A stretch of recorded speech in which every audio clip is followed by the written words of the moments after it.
Hey there everyone, Erron Spalsbury here at 3xLOGIC. Today we're going to be doing a little bit different of a video. I'm going to actually walk you through all of the components that come with our ANPR camera, as well as the optional junction box and really everything that comes with it, what all of this is for and how to mount this guy up.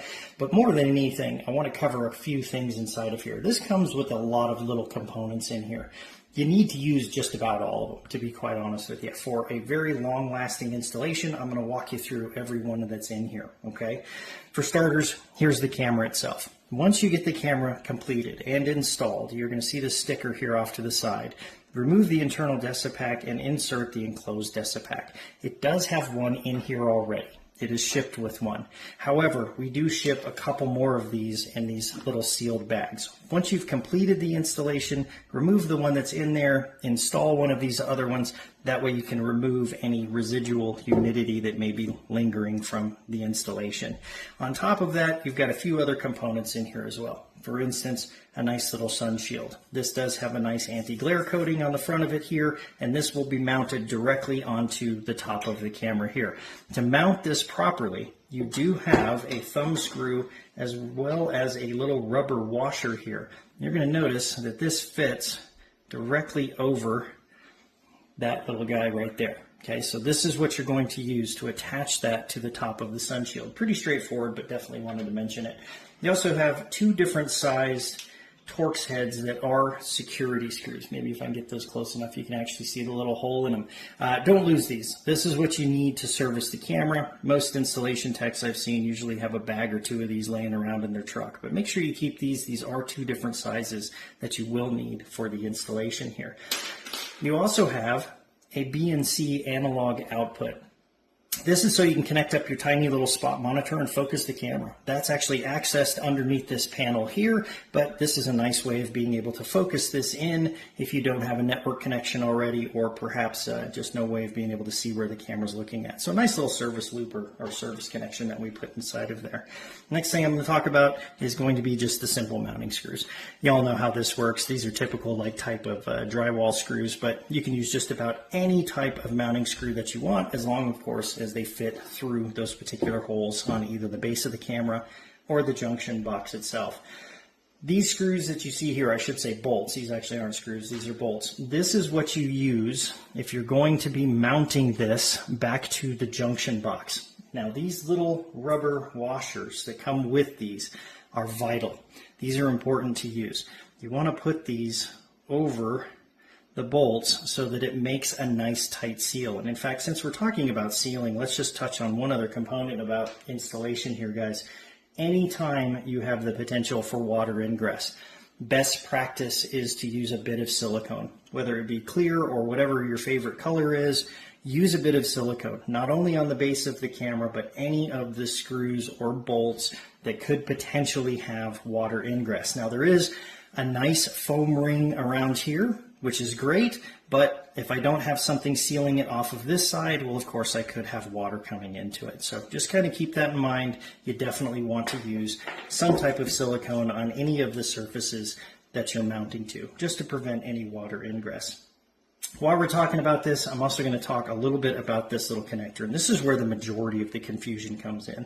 Well, what in the world is this? Well, this is for your Cat 5 cable here. Okay, now for starters, the one end of this just simply has a twist to lock on it. Okay, but this twist to lock, if you'll notice when I first put it on there, it's very, very loose.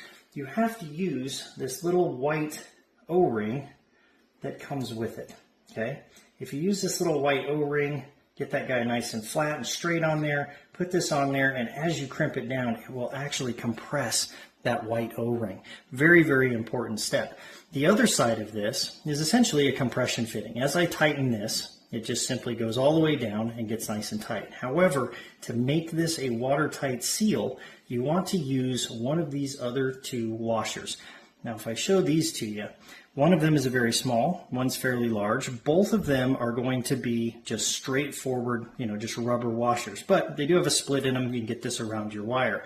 Now, if I had my wire coming out of the back of this, once I had it, I would peel this guy apart, drop this on there, and then stick it inside of these little fingers here.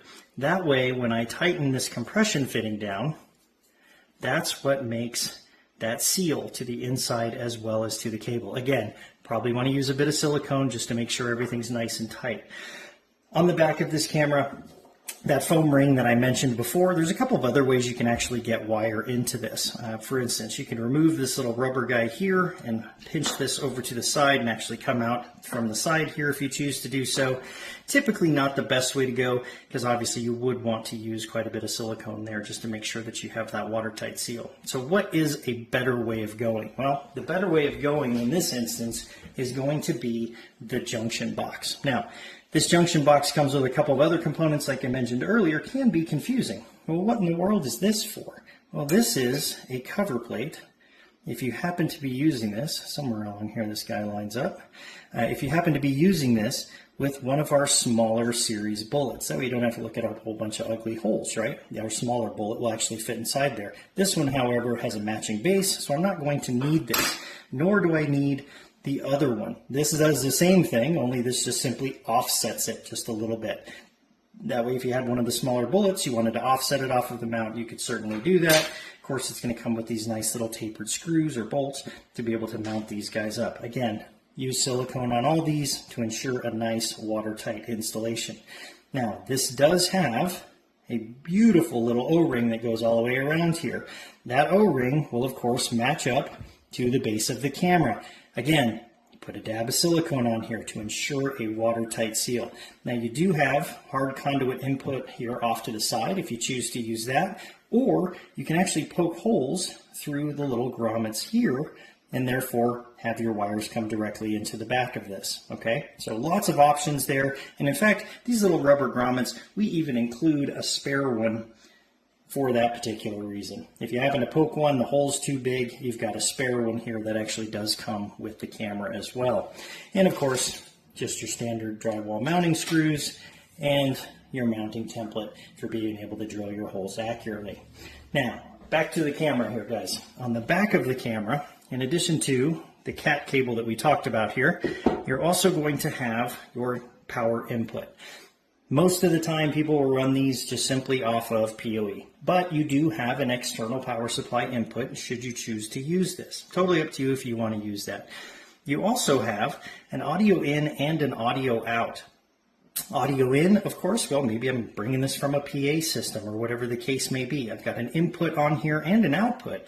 Maybe I want to talk through the client to a PA system from the camera, essentially sending voice over IP. You do have both audio in and audio out provisions on this particular camera. These little flying leads that you see here, well, these are going to be your digital inputs and your digital outputs, right? White, yellow, blue, and then, of course, the gray one. This is if you're trying to do things like, for instance, trigger a gate. Perhaps you want to have a relay that closes or opens a gate for somebody should it see a particular license plate. You can do this with these cameras, okay? Now, a couple of other things in here, guys, and I promise we'll wrap this up. What in the world is this for? Well, you're going to notice that's in the shape of a cat cable. This is used for a couple of different purposes. More times than not, I see people that just simply stick that over the end of their cat cable as a service. That way, if they have their cables already up there, they can protect the cable, don't have to worry about it being shorted out or getting wet or anything along those lines. Other folks have actually cut the ends off of this, slid this onto their cable, and that, of course, is going to protect the little button that releases the category cable. So I've seen this used a couple of different ways. Your choice on which way you want to use it. Last but not least, guys, make sure you remove the protective covering from the front of the camera. You'd be surprised how often these things are left on and they call and say, hey, I've got a blurry image. Make sure you remove this. But this is a final step. You're done with the installation. You've replaced the desiccant pack. All of your silicone is good and dry. Everything's finished. We're getting ready to turn it on and programming it. Go ahead and remove this. It'll take all of the dust with it and leave you with a nice, beautiful, brand new lens. Well, guys, that's about it for these cameras. Next thing I'm going to do is probably do a nice little walkthrough on how to do an installation on one of these from a programming standpoint. But guys, hope you enjoyed the video. We'll see you guys on the next one.